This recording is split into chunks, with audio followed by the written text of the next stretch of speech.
Thank you for coming back to Polka Dot Mailbox, and if you're new, welcome. Today I'm back with a planner setup video. So I just wanted to show you my HON.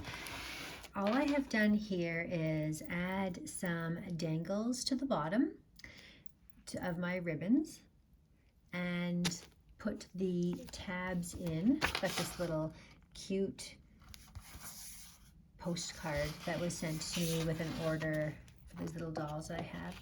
So I've set up my tabs on each of the months, and that's all I have done in this book. And the other thing that I've done is just mark with this little happy face the months section.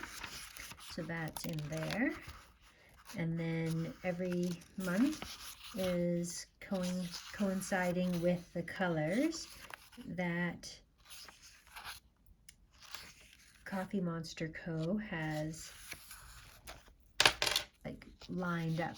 So July is blue, and that's blue, and so everything fits perfectly. So you can see how it looks in the HON if you get the months. And the way that I lined them up actually is just by starting at the top and working my way down. If you want to see where I started the first one, that's the alignment there. I went in and I actually stuck each one before folding down the opposite side to adhere it right on the page so that I could get the perfect lineup. And then I just decided to complete it with this one on the cover there so that it actually stretched the entire way, because I was just missing that tiny little piece. So that's what the setup for that looks like. So I've just got all of the months broken down nicely into coordinated colored tabs. And then I used my kits and my tabs for the weeks. I added these little charms on here. You can see those, and I can show you at the end of the video how I did that. If you want, I did film a little bit of the process so you can see how to add those yourselves. So this is what I have left of the kits. This is the June pages, and you can see what I've done. So if I go to the month of June, oh, and this I was worried about hitting, and it actually is okay. It doesn't hit. I don't understand these little weekly tab things here, so I just used it to put my first weeks, like they're all weekly. So this is the weekly section. I'm not sure if I put that in the right place. I know some people put the tabs at the top. Anyway, I can show you the months that I have done, and we'll go to the month of June, just since that's the kit that fell out there first. And this is what I've done so far with it. And actually I was shy of a payday because of the previous month having 3.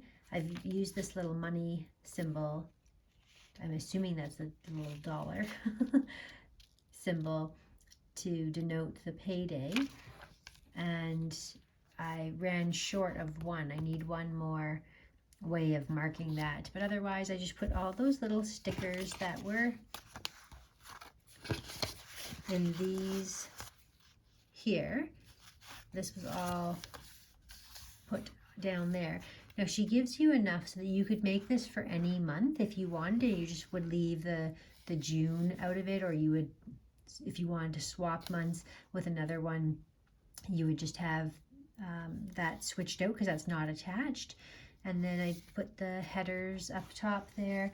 I put these on the side. One thing, I'll show you each individual page starting in January, and I messed up January.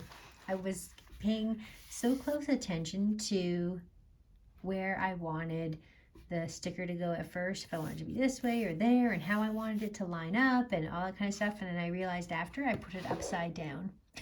So when I put it upside down, I actually crinkled the paper a little bit here because I tried peeling it back, and I probably could have got it, and I decided, you know what, it doesn't matter.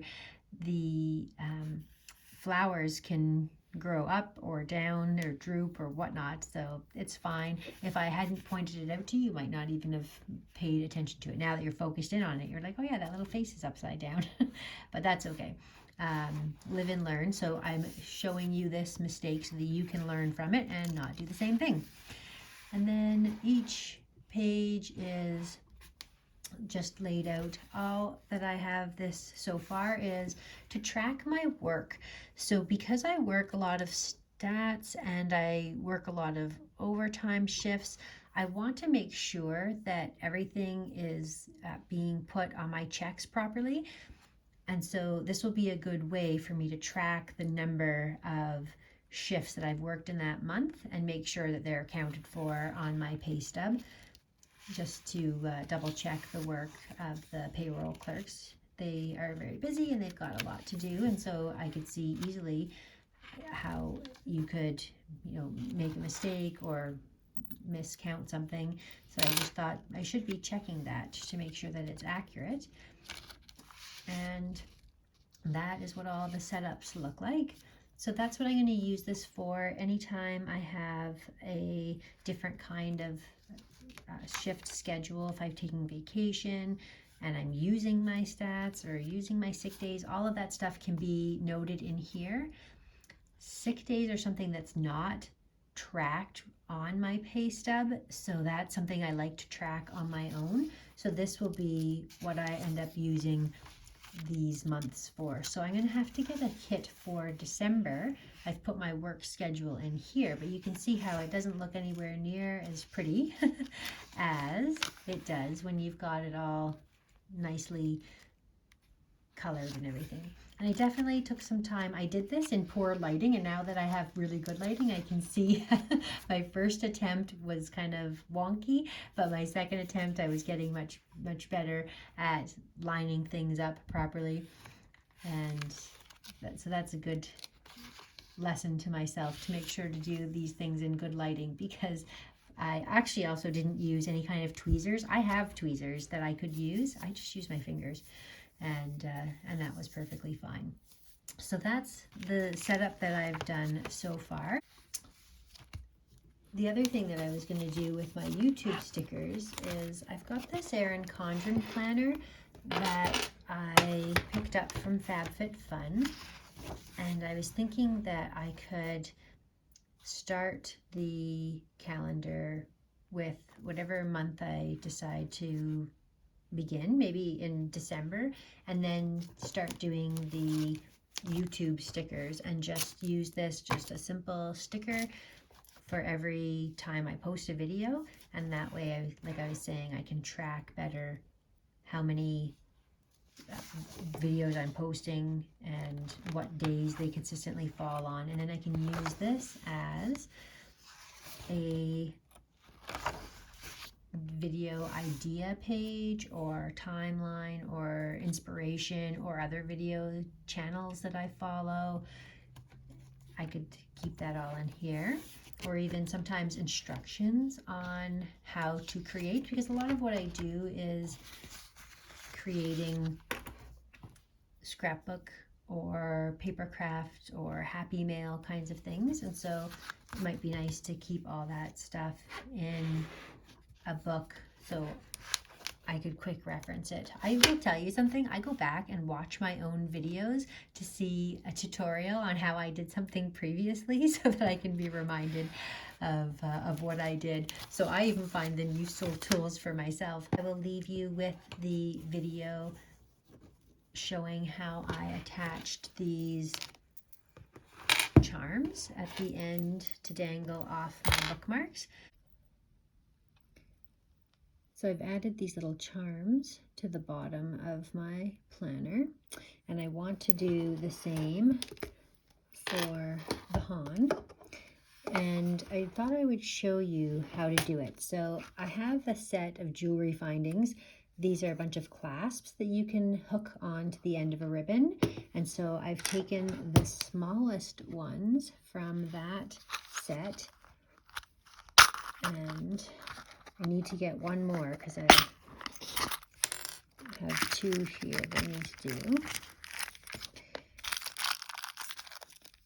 So they come in all the different sizes, but these ones are definitely the largest I'd want to use. Like, it's maybe even a little bigger than it needs to be because these ribbons are so thin, but that's the smallest size that I have. I don't know if they come in smaller sizes. And then I need a little jump ring as well. Just a pair of jump rings there. And then just a pair of pliers, like this. So that is what I needed. And then I picked out some charms that I thought were cute here. Little girl and a little butterfly. The last time I did a little cat and a little bow. So the way that I do this is I'm going to take the end of one with the clasp, and I'm just going to use my finger to get it in place. And now I'm going to just clasp it down. I'm going to use the flat part of these.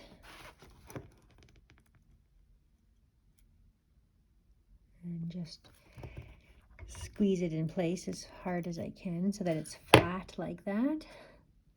You can see this is what it started at. It was wide open.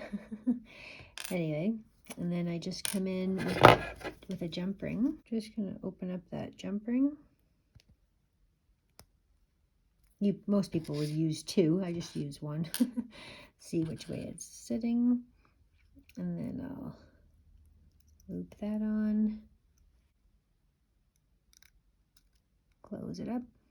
Again, I only just use my fingers. Most people probably use two tools for this. There's one. I'll do the same here.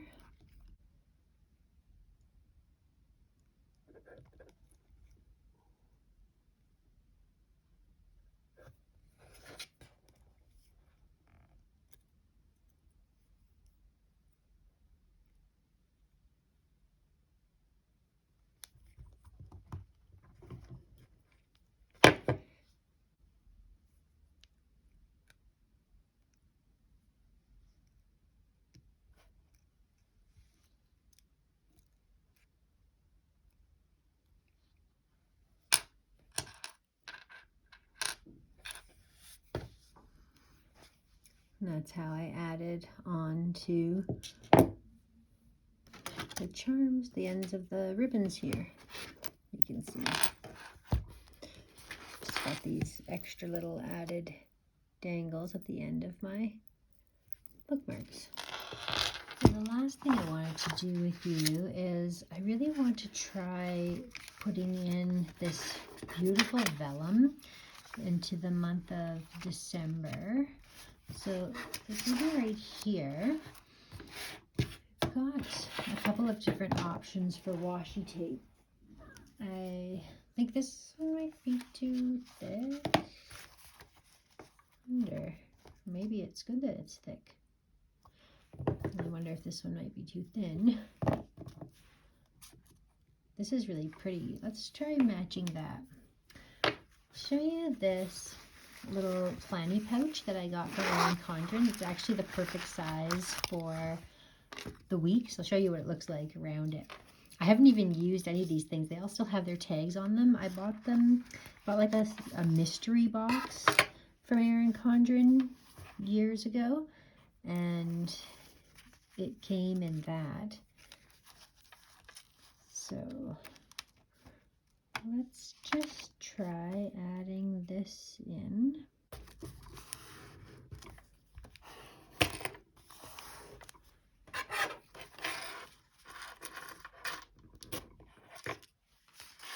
It's the only thing I know how to do, or I know that I should do. I've never actually tried it before, but that seemed to be effective. Okay, kind of liking the way that that's looking, actually. Okay, but that's not good now. That's no good. We want it to flip like a page. Okay, I figured it out. The problem was I was trying to go all the way down to the end, and it was catching. It wouldn't allow you to flip. If you just have it the size of the page, then it flips no problem. So you can't tape it beyond the sheet. I wonder if I should tape this on the other side. Try it.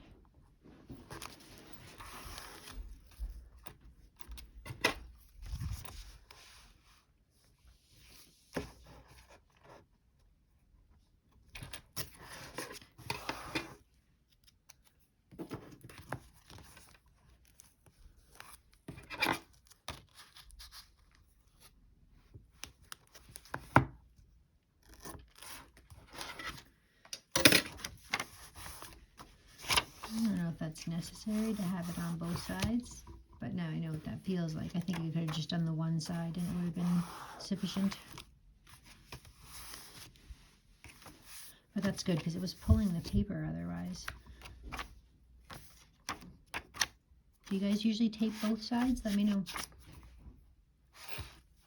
With this, you can put a little washi in there, a little pen, a ruler, just a couple basic necessities, and it is the perfect size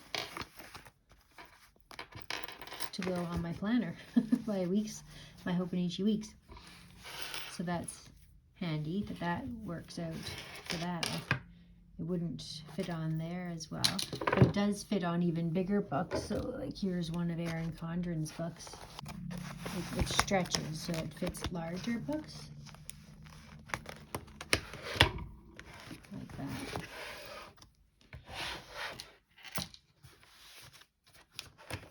Handy little way to carry just a few little things. Thank you so much for watching. If you're interested in more planning videos, definitely hit the subscribe button and the notification bell so you can be notified every time I post a new video. Thank you so much for watching. We'll see you again next time.